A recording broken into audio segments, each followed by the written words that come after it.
Hi everyone, তোমরা সবাই কেমন আছো? আমি তো খুব ভালো আছি। আর আজকে আমার রান্নাঘরে এঁচোড় চিংড়ি রান্না হচ্ছে। আর এঁচোড়টা কিন্তু আমার বাড়ির গাছের কাঁঠাল টাটকা এঁচোড়। তো এঁচোড়টা কিন্তু আমি ডুম করে কেটে নিয়ে ভালো করে সিদ্ধ করে নিয়েছি। আর এদিকে দেখো আমি একটু টমেটো কেটে নিয়েছি, একটু ডুম করে আলু, একটা পেঁয়াজ, একটা আদা জিরে বেটে নিয়েছি। আর জানো তো আদা জিরে বাটার সময় তো কারেন্ট ছিল না, মিক্সচারে করতে পারি না, আদা জিরেটা কিন্তু আমি পাটায় বেটে নিয়েছি। আর পাটায় বেটে নিলে কিন্তু টেস্টটা ভালো আসে। তো এদিকে আমি আলু ভেজে নিচ্ছি ডুম করে, একটু হলুদ আর একটু লবণ দিয়েছি।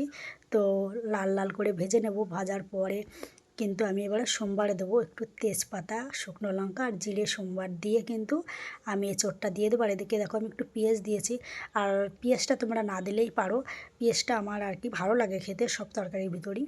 তো যাই হোক, ওই জন্য আমি একটু পেঁয়াজ দিয়েছি আর একটু চিনি দিয়েছি। আর চিনিটা দিলে কিন্তু তরকারির টেস্টটা ভালো চলে আসে।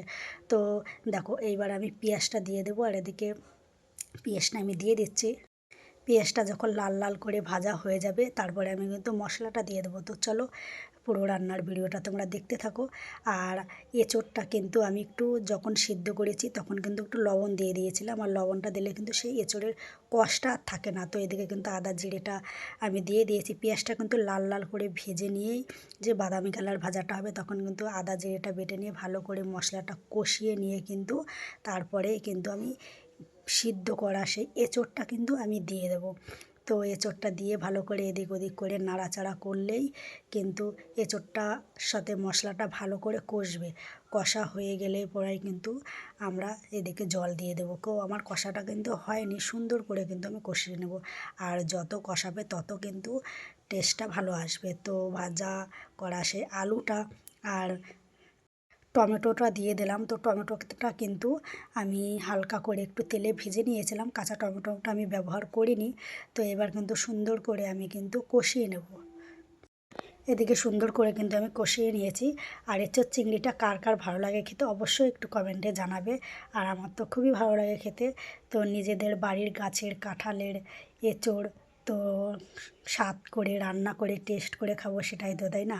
তো আমি কিন্তু স্বাদ মতো লবণ হলুদ দিয়ে ভালো করে সুন্দর করে কষিয়ে নিয়েছি। কষাটা দেখতেই পারছো সুন্দর কিন্তু কালার চলে এসছে।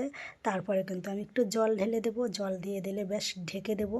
একটু ঢেকে দেওয়ার পরে কিন্তু যখনই আমার সুন্দর করে কিন্তু আমি কষিয়ে নিয়ে জলটা ঢেলে দিলাম, দেখো বেশ সুন্দর। আর 15 মিনিট কিন্তু আমি ঢেকে দেবো। আর পাশে আমার বৌমাটা কিন্তু দেখছিল। আর আমার ক্যামেরাটা ধরার মতন কিন্তু কেউই ছিল না, আমি একা একাই জাস্ট ধরে যেরকম পেরেছি সেরকমভাবেই তোমাদের সামনে শেয়ার করছি। তারপরে দেখো টকবক করে এঁচোড় চিংড়িটা ফুটে উঠেছে তখনই কিন্তু আমি চিংড়িটা দিয়ে দিলাম। ঠিক আছে, চিংড়ি মাছটা দিয়ে কিন্তু আমি কিন্তু জাস্ট 15 মিনিট ঢেকে দেবো। 15 মিনিট ঢেকে দেওয়ার পরে কিন্তু আমি নামাবো। নামানোর পরও দেখো জাস্ট ওয়াও, দারুণ হয়েছে, দারুণ। তো আলুটাও কিন্তু আমার গলে গেছে আর এঁচোড়টাও কিন্তু গলে গেছে। আর ঝোলটাও কিন্তু একটু টেনে এসছে, খুব সুন্দর হয়েছে। আর এঁচোড় চিংড়িটা কিন্তু একটু কষা কষাই ভালো লাগে খেতে, ঝোল টাইপের ভালো লাগে না খেতে। তো সুন্দর হয়েছে কিন্তু। আর এটা হচ্ছে গিয়ে গরম মশলা। তো নামানোর আগে কিন্তু আমি গরম মশলাটা দিয়ে দেবো। দিয়েই কিন্তু আমি এঁচোড় চিংড়িটা নামিয়ে ফেলবো। তো কার কার এঁচোড় চিংড়ির রেসিপিটা ভালো লাগলো অবশ্যই সবাই কিন্তু একটু কমেন্টে জানাবে। তো তো এখন কিন্তু এঁচোড় চিংড়িটা আমি নামিয়ে খেতে বসে পড়েছি। তো খিদে পেয়ে গেছিলো আর ছেলেরা দুজন কেউই বাড়ি ছিল না, স্কুলে গেছিলো।